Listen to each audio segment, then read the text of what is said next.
अगदी पण तीच जनता जे राजकारणी 50-50 वर्ष राजकारण करतायत त्यांना नाकारत पण नाही. त्यांच्याच कुटुंबातला कोणीतरी येतो, एकदम राजेशाही थाटानं त्याला पद मिळावं अशा स्वरूपात पद मिळतं आणि ती घराणेशाही कायम राहते. त्यालाही नाकारण्याची मानसिकता सर्वसामान्यात दिसत नाही आणि प्रश्न विचारण्याची तुम्ही म्हणतात तशीही दिसत नाही. याचा बदल साधायचा तर तो कसा साधायचा? मला तेच कळत नाही आहे ना. त्याचा बदल माझ्या दृष्टीनं जर साधायचं झालं तर मी म्हणेन की मी एक सामान्य माणूस म्हणून जोपर्यंत माझी भीती तुला वाटत नाही तोपर्यंत ह्याच्यामध्ये बदल काही होणार नाही आहे. आम्ही जाऊन एकजुटीनं तिथे सगळ्या जथ्यानं जाऊन ज्यावेळी त्यांची आपण मनगट धरू की हे कसं झालं असं, हे का नाही होत आहे असं, त्यावेळी त्याच्यामध्ये काहीतरी बदल होईल. अदरवाईज याच्यामध्ये काहीही बदल शक्य नाही आहे. जथ्याचं बोलतोय, जथ्यानं मोर्चेही निघाले. मोर्चे नाही, मोर्चे मला माहिती नाही हे मोर्चे हे स्वयं प्रेरित आहेत की काय मला माहिती नाहीत. मला आणि मला तुला माहिती आहे का माझी जात काय आहे? मी कधीच कोणाची जात बघत नाही. नाही पण तुला माहिती आहे मी नाही कधी सांगितली जात. माझा धर्म मी नाही सांगितलं. माझा धर्म जात, मी कलाकार आहे. माझ्याकडे हे माध्यम आहे कॅमेरा, त्या कॅमेऱ्याच्या द्वारे मला जे काही सांगायचं ते मी सांगेन. मी कुठली घेतली का, कुठली तुमच्याकडनं घरं घेतली का, मी कुठल्या मुभा घेतल्या का, मी तुम्हाला म्हणलं का मी या जातीचा आहे, माझा जरा ॲक्टिंग समजून घ्या म्हटलं का? माझ्याकडे हा चेहरा होता, या चेहऱ्यासकट मी 45 वर्ष मी काम करत राहिलो, माझ्या टर्मवर मी करत राहिलो.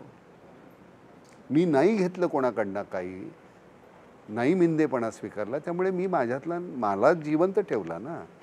पण ज्या स्वरूपामध्ये मराठा मोर्चे निघाले ते मूक मोर्चे होते आणि त्याचं जे राजकारण कशासाठी मला एक सांग. मी मराठा आहे किंवा मी ब्राह्मण आहे किंवा मी दलित आहे, हे मला कोण प्रेरित करतो रे मोर्चा काढायला? मला माझी नाहीत का विवंचना? मराठा म्हणून मी नाही का जगलो असा छाती पुढे काढून? पण ज्यांना प्रेरित करतो तो त्यांचा नेताच करतो असं वाटतं फक्त त्याच्या राजकारणासाठी? नेतृत्वच करतं मुख्यतः त्या समाजाचं. म्हणजेच काय की ज्यावेळी तुम्हाला आम्ही एकत्र ज्यावेळी आहोत त्या एकत्र असल्याचा तुम्हाला त्रास होणार, कारण आमचं एकत्र हे खुपणार तुम्हाला.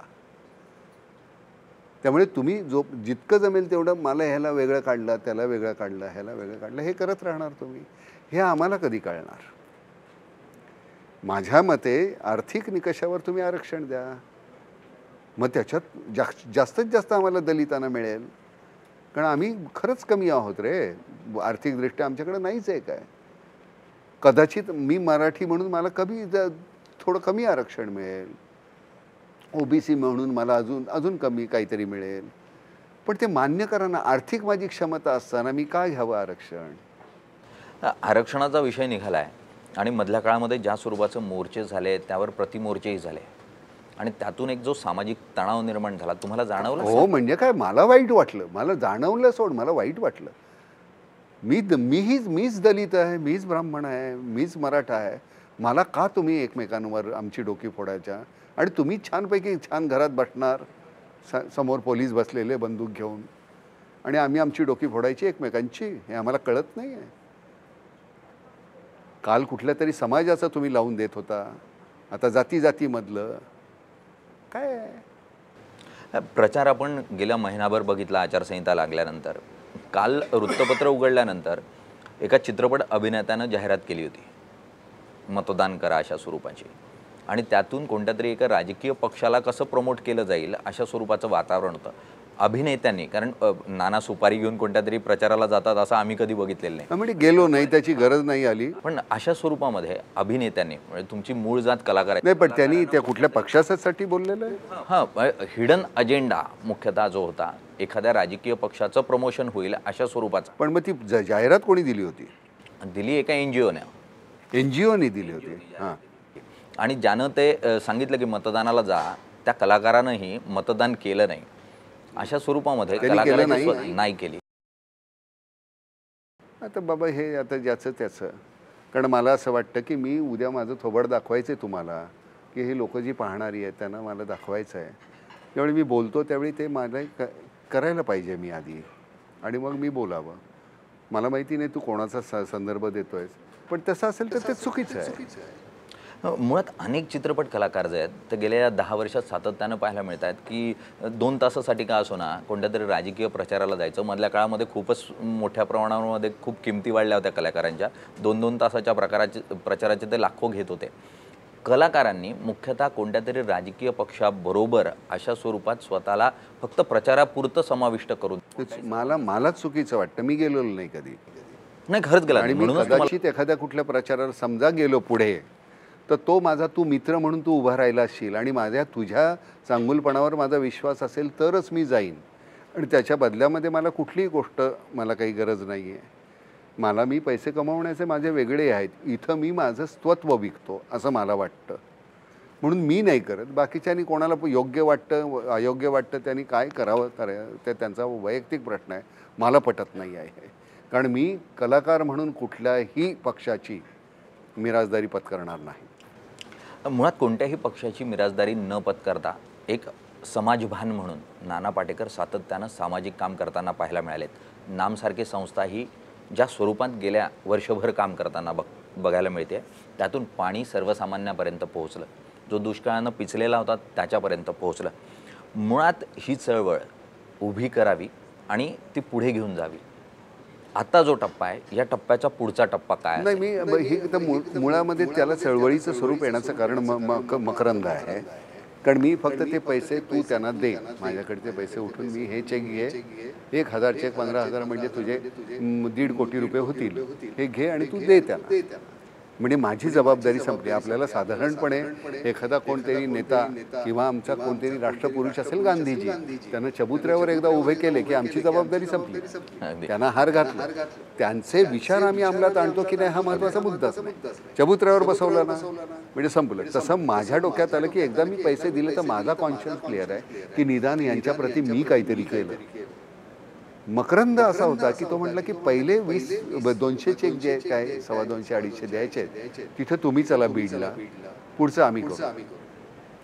त्या पहिल्या तिथे गेल्यानंतर कोणालाच माहिती नव्हतं. आणि त्या एका वेळी ती 200-250 अशी पांढरी कपाळं बघणं, त्या मुली बसलेले एक कडेवर एक बोट धरलेलं, शेंबडी मुलं. आणि म्हटलं हे काय आहे आणि हे न संपणारं काम आहे. अगदी. आणि त्याला कारणीभूत मकरंद ठरला. आणि मग त्याच्यानंतर आम्ही नागपूरला गेलो, मग औरंगाबादला गेलो आणि मग तो सुरू झालं. मग नाम फाउंडेशन सुरू झालं. पण मुळामध्ये हे मकरंदच्या मुळे सुरू झालं. आणि तो मुलगा इतका सिन्सिअर आहे, इतका छान आहे. त्याची नाळ अजून तिथली तुटलेली नाही. खूप खूप खूप छान मुलगा आहे तो. आपण ज्यावेळेला महाराष्ट्राच्या नाळीबद्दल बोलतोय, महाराष्ट्रातल्या समाजकारणाबद्दल बोलतोय, तर गेल्या 50 वर्षाच्या समाजकारणावर राजकारणावर ज्याचा थेटपणे संबंध आहे अशी व्यक्ती म्हणजे शरद पवार. गेल्या 50 वर्ष शरद पवार संसदीय राजकारणात एक दिवसही न थांबता आज आपण ज्यावेळेला बोलतोय ते 50 वर्ष सक्रिय संसदीय राजकारणात पूर्ण करतायत. नाना म्हणून शरद पवार ज्यावेळी 25 वर्षाचे होते त्यावेळी मी 15 वर्षाचा होतो. त्यावेळी कुठेतरी तुमची राजकीय मतं फिक्स व्हायला लागतात. शरद पवार ज्यावेळी आले त्यावेळी मला तो हिरो वाटत होता माणूस, की हा माणूस काहीतरी करेल आमच्या राजकारणात. हा कुठेतरी प्रत्येक समाजाला कुठेही त्याच्यामध्ये हा मराठा हा मुख हे कुठलंही न पक्षपात न करता हा सगळ्यांसाठी काहीतरी करेल अशी माझ्या मनामधली भावना होती त्यावेळी. आणि त्यातली खूप वर्ष शरदरावांनी त्या माझ्या कुठल्याही भावनेला धक्का लागू दिला नाही. आज 50 वर्ष झाली माझे आणि शरदरावांचे चांगले. मी त्यांच्या घरी जायचो. म्हणजे शरदरावांनी मला त्या कोट्यामध्ये घर ज्यावेळी घेतात ना त्यावेळी मला एक मोठंसं घर त्यांनी विठ्ठल मणियारनी तो फॉर्म माझ्याकडे आणला होता. शरदरावांचे स्नेही आहेत ते. आणि ते म्हटले ह्याच्यावर सही दे ना. अहो पण म्हटलं माझ्या आईच्या नावात 300-350 फुटाचं का होईना घर आहे, त्यामुळे ह्या नियमात मी बसत नाही. ते म्हणले नाही घ्या काय हरकत नाही. ते असं घेतले सगळे खूप जणांनी, नाही कळत कोणाला घ्या विठ्ठल म्हणले. आणि म्हटलं कोणाला कळत नाही, मला तर कळतंय ना. मला रात्री झोप येणार नाही की मी ह्या चुकीच्या ह्याच्यातून. आणि शरदरावांना माहिती आहे मला शरदरावांच्या विरोधात कधी बोलता येणार नाही आयुष्यात. ते म्हणतील हा लबाड आहे, यांनी घेतलं होतं असं ते खोटं खोटं. तो तुमचा कॉन्शियन्स जिवंत ठेवणं ही तुमची जबाबदारी आहे. माझी ती गरज होती. माझा माज हा कायम राहील. शरदरावांना मी नेहमीच म्हणतो, शरदरावांच्या बाबतीमध्ये मला नेहमीच एक आक्षेप आहे. मी त्यांना म्हणतो की शरदराव हे आमच्या राजकारणातले चाणक्य आहेत, कौटिल्य आहेत. राजकारण कसं करायचं हे त्यांच्याकडनं शिकावं. फक्त दुर्दैव एकच आहे की गेल्या 50 वर्षात एकही चंद्रगुप्त नाही तयार केला त्याने. पण मग नंतर लक्षात आलं, अरे नाही, चंद्रगुप्तही तेच आहेत आणि चाणक्यही तेच आहेत.